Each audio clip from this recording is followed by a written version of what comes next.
All right. Well, guess what day today is? Today is Tuesday, November the 5th. It's currently 17:25 hours on the East Coast, and the trade deadline has passed. And what happened? The New York Jets made one trade today. They traded Mike Williams to the Pittsburgh Steelers for a fifth round pick. So let's go over all of the action that happened this trade season right after this. Did you know that if you click the subscribe button right now, Alan Lazard will receive a lifetime subscription of Stickum football adhesive? Click the subscribe button right now so we never have to watch Alan Lazard drop a pass ever again. Please, I am begging you. Right, well, here we go. Here's Tom Pelissero, the NFL transaction arrow. And it says here, full terms of all the 18 in-season trades that we got going on this trade season.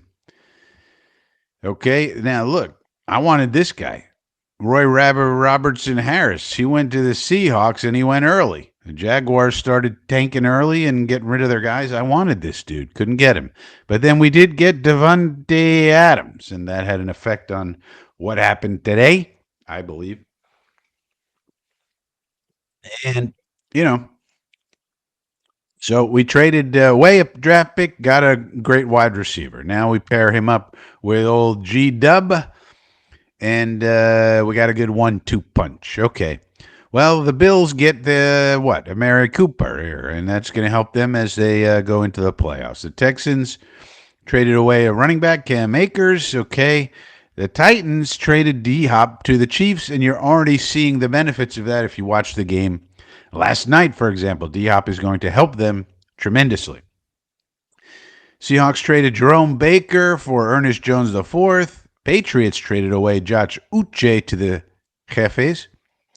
The Panthers traded away Deontay Johnson to the Ravens, so he will help in the playoff push. Jaguars traded an offensive tackle, Cam Robinson. Then Baron Browning went to the Cardinals. He's on an expiring contract. And then Zadarius Smith went to the Lions, so going to help them in their Super Bowl push. Running back went to the Bengals. Jonathan Mingo. Now, this is a great trade for the Panthers. Jonathan Mingo is a complete, so far, bust and has not lived up to expectations with Carolina, and yet they were able to flip him for a fourth-round pick. So you say, what the hell are these Cowboys doing? First of all, they're not they don't have a good record. They just lost Dak Prescott for 4 games at least with a hamstring.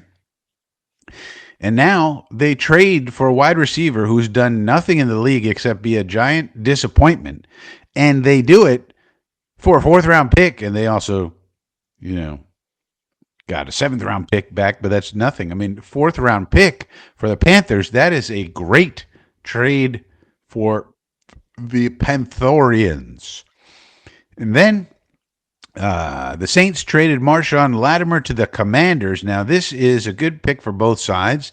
Lattimore, of course, is the great cornerback, so he's going to really help the Commanders, who are surprisingly in contention already with their young quarterback, Daniels, who has exceeded all expectations. But, of course, the Saints have a terrible cap situation like they always do. They're not very good this year. They just fired the head coach, and so they need to start thinking about the future, so they pick up a lot of draft capital for Mr. Lattimore. I was surprised they didn't make more trades, to be honest, but they didn't want to have a full fire sale, I guess.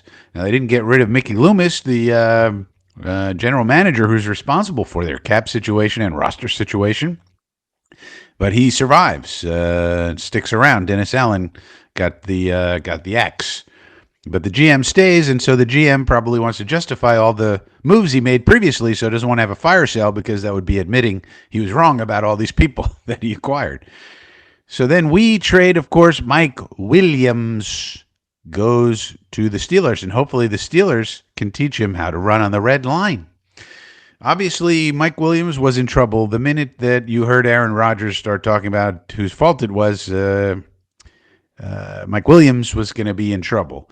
Now, I don't love the compensation. We only get a fifth round pick, but they also ate the rest of his salary. Now we do have to take some dead cap next year and the next year, but that's not unusual, and that's totally fine. And what I'm hoping this means is two things, really. That we begin to see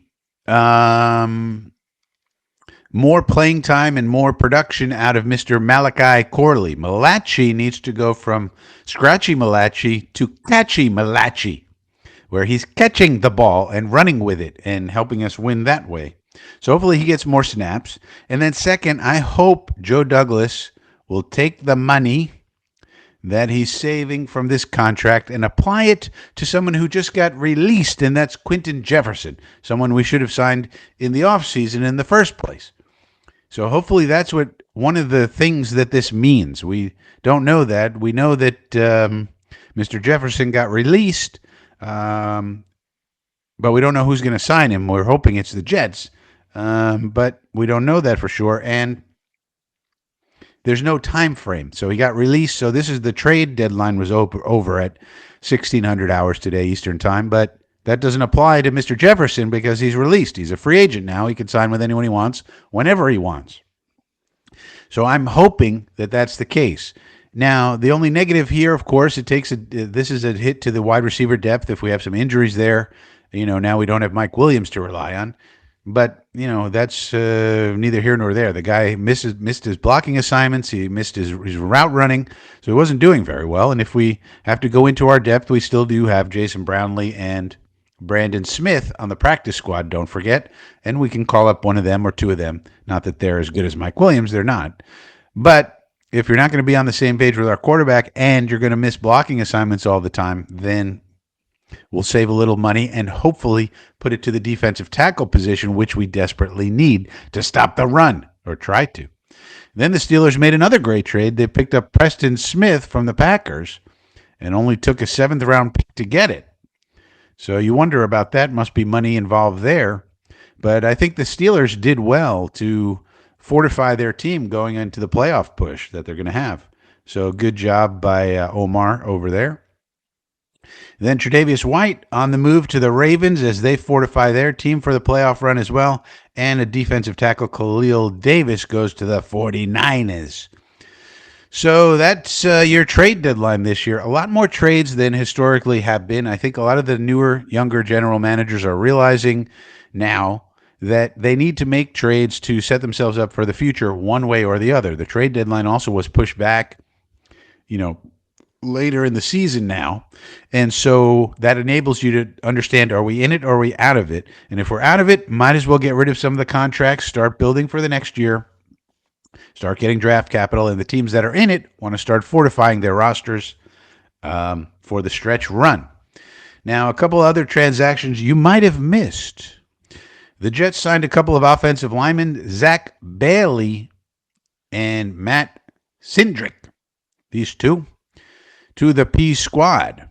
So this is something that might have flown under the radar. Bailey spent training camp with the Falcons. These are undrafted free agent types. He was 2019. So this guy Bailey's been around a while, 6'5", 300. And he was on a few practice squads, and he's been bouncing around. Appeared in one game and took 4 snaps on special teams. But these are depth signings. And then Sindrick signed with the Vikings as a UDFA this year out of Cal. So these are just some depth signings for the offensive line with all the injuries that we've been suffering. If you want to take a negative view, we don't know. Today is Tuesday. We haven't heard from Ulbrich about injuries this week yet. We'll hear about them tomorrow on Wednesday. But these signings are not good from a certain perspective because it means we're probably a little nervous about some of these injuries. We would love to get AVT back this week. We don't know if that's going to happen. We'd love to get John Simpson back this week. We don't know if that's going to happen. So we signed these two dudes. We put them on the practice squad. Now we have them there in case we need them. We also have Cole Laval sitting on the practice squad. We got Lindstrom that we called up last week, so we have some depth. But we'd really like to get our guards back, please. If we could just get maybe one of the two, maybe AVT can come back this week, that'd be nice, and then Simpson maybe the next week. That'd be very nice.